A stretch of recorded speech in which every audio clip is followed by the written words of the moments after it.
साल थे माँ की बारगाह में एक सहाबी आया, किबला बुखारी साहब, उसने आके कहा या रसूल अल्लाह, नेकियां कितनी और गुनाह कितने, हसनात कितनी और सय्यात कितनी।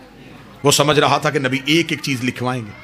नबी कहेंगे नमाज नेकी है, झूठ गुनाह है, रोजा नेकी है, चोरी गुनाह है, ज़कात नेकी है, माल खाना हराम। उसे कहा नबी लंबी फरिश्त बताएंगे।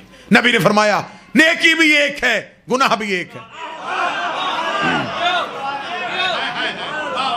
सदा से दुआ लेने लगा, नेकी भी एक है, गुनाह भी एक है। उसे कहा या रसूल अल्लाह, मैं नेकियां पूछ रहा हूं, फिर मैं भी बता रहा हूं नेकी भी एक है, गुनाह भी एक है।